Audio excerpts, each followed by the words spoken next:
क्या आप लोग को लगता है कि डीएसपी सिराज एक अच्छे बॉलर हो सकते हैं? जहां कोई काम नहीं आता वहां वो बंदा खड़ा हो जाता है। उस बंदे से जब तक फील्डिंग करवाओ, जब तक बॉलिंग करवाओ, 30 ओवर, 16 ओवर, 20 ओवर खिला ही जाता है। चाहे टेस्ट हो, चाहे ओडीआई हो, चाहे T20 हो, हर जगह डीएसपी सिराज काम ही आते हैं।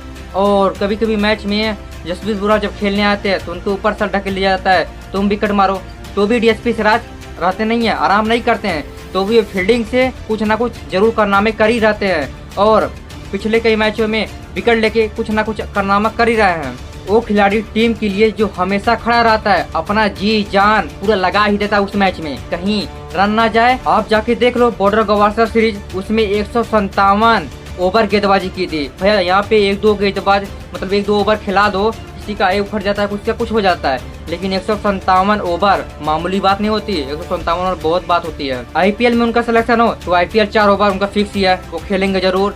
वनडे खिलाओ, वनडे में पक्का है, वो खेलेंगे जरूर। T20 खिलाओ, वो भी खेलेंगे पक्का। टेस्ट में खिलाओ, टेस्ट में भी खिलाड़ू जान दे देते हैं। मतलब हर फील्ड में समझो सिराज, डीएसपी सिराज हरदम बंदूक लेके खड़ा ही होते हैं, जहां सोचो तहां मार देंगे। तो विकेट पे नजर उनका रहता ही है। और इंग्लैंड में जाके मोहम्मद सिराज 3 ऐसे बॉलर हैं जो 5 टेस्ट मैच खेले हैं। बाकी 1-2 नंबर पे कोई आता है प्लेयर, लेकिन 3 नंबर पे वो आते हैं। मोहम्मद सिराज इस सीरीज में इंडिया के लिए हाईएस्ट विकेट टेकर है। इस मैच में सिराज को बोल दे दो 10-10 ओवर, 20-20 ओवर फेंकवा लो, वो कभी नहीं कहते हैं भैया हाथ दर्द कर रहा है मैं नहीं खेलूंगा। कभी उनके ऊपर कोई ऐसा नहीं था कि कोई मैच खेलते नहीं है, इंजरी की वजह से वो बैठे हुए हैं, कोई नहीं। एक कप्तान का समझो भरोसा होता है, और किसी भी कप्तानी में मोहम्मद सिराज खेलना है तो समझो वो कप्तान जीत ही जाएगा मैच। मतलब मोहम्मद सिराज सब 100% देते हैं या 200% देते हैं, क्योंकि उनको कभी इंजरी नहीं होती है। और दूसरी बात, बॉल जाती है तो कोई प्लेयर जब 100 मिनट मतलब 20 मिनट 30 मिनट रुक जाता है तो रुक जाते हो, लेकिन मोहम्मद सिराज आखिरी फील्ड तक जाते हैं, वहां से बॉल पकड़ के लाते हैं, तब खेलते हैं, ताकि उनसे कुछ तो रन बच जाए, ताकि हम बॉलिंग जब कराएंगे कुछ तो हमारे लिए बचा रहेगा रन। कि उनके और जडेजा के बारे में मतलब फिटनेस की कोई बात ही नहीं होती। मतलब 2 ऐसे खिलाड़ी हैं, उनके ऊपर कभी बात ही नहीं हो फिटनेस के बारे में।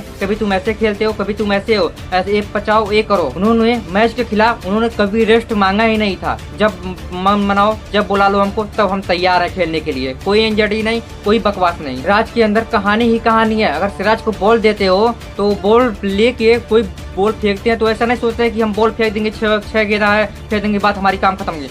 लेकिन एक उनके ऊपर भरोसा हो जाता है, एक उनके ऊपर चिंता हो जाती है कि हमको वो बस बंदे को बॉल दियो तो उसको आउट करना ही है। तो उनके ऊपर एक डिप्रेशन हो जाता है। वो बंदा ऑस्ट्रेलिया गया, वहाँ अच्छी गेंदबाजी की। इसके पहले इंग्लैंड आया था बंदा, 18 विकेट निकाल के गया था, वहाँ भी अच्छी गेंदबाजी की थी उन्होंने। और इस बार भी टेस्ट सीरीज चल रहा है, इसमें भी 18 विकेट अभी बचा हुआ है। अभी 18 का 20 भी हो जाएगा विकेट। जैसे कि वो इंडिया में खेलते हैं तो मतलब उतना विकेट नहीं निकाल पाते, जैसे ही बाहर जाते 27 मैच में 99 विकेट निकाले उन्होंने। और मोहम्मद सिराज अपना जसप्रीत बुमराह को एक इम्प्रेशन मांगते हैं। वो जा रहे थे, वो खेलने थे नहीं, उनको 2 मैच ड्रॉ करना था, जिसमें से मोहम्मद सिराज खेल रहे थे। मोहम्मद सिराज कहते हैं भैया जसी भाई तुम सामने बैठे रहो, हम विकेट लेंगे, आपको हम हक करेंगे, आप कहीं मत जाना। मतलब मोहम्मद सिराज के बारे में जितनी अच्छी बातें की जाए, जितनी अच्छी कहानी रचा जाए, सब उनके लिए बेकार है, क्योंकि अच्छा बॉलर है, एक अच्छा बैट्समैन भी कभी कर लेते हैं। मतलब ये समझो कि मोहम्मद सिराज एक ऐसा बंदा है जो कभी थकता ही नहीं, कहीं भी बॉलिंग करा लो। आप लोग को क्या लगता है कमेंट सेक्शन में